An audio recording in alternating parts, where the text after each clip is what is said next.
Friends அனைவருக்கும் வணக்கம். நான் Tamilarasan. Welcome to Kovai trader YouTube channel. இந்த வீடியோ பார்க்குறவங்க நம்ம டெலிகிராம் குரூப்பில் இல்லைனா கோவை ட்ரேடர் அஃபிஷியல்னு சர்ச் பண்ணி அடைக்கோங்க. அதில் வர நியூஸஸ் அண்ட் டிப்ஸ் எல்லாம் ரொம்பவே யூஸ்ஃபுல்லாக இருக்கும். எம்சிஎக்ஸ் கமோடிட்டி இந்த ஒரு ஷேர் பார்த்தீங்கன்னா ஒரு நல்ல உயர்வை கொடுத்தது. கிட்டத்தட்ட 10,000 ரூபாய் ரேஞ்ச் வரைக்கும் உயர்ந்துச்சு. ஓகேங்களா? ஸோ இப்போ 2233 வந்திருக்கு.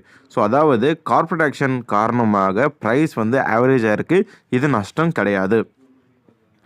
ஓகே ஃப்ரெண்ட்ஸ், இப்போது இந்த எம்சிஎக்ஸ் இருக்கு இல்லைங்களா, அது அதோடைய லாஸ்ட் ப்ரைஸ் பின்பார் கேண்டில் மாதிரி வந்திருக்கு. அதாவது இன்டிசிஷன் அந்த மாதிரி வந்திருக்கு.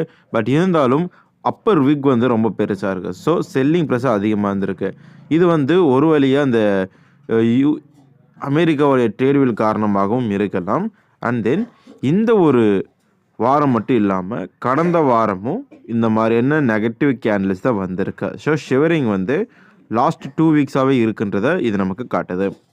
ஓகே, இதில் ஹோல்டிங் வச்சுருக்கிறவங்க ப்ராஃபிட் புக் பண்ணுங்கள். கண்டிப்பாக ஹோல்டு பண்ணுற எல்லோரும் ப்ராஃபிட்டில் தான் இருப்பீங்க. இங்கே பாருங்கள், 920 வாங்கியிருந்தாலும் சரி, 1400 வாங்கியிருந்தாலும் சரி, இப்போ எல்லாருமே நல்ல ரிட்டர்ன்ஸ் இருப்பீங்க. எல்லாருமே புக் பண்ணுறது நல்லது. ஸோ தேங்க்ஸ் ஃபார் வாட்சிங். டாடா, பாய்.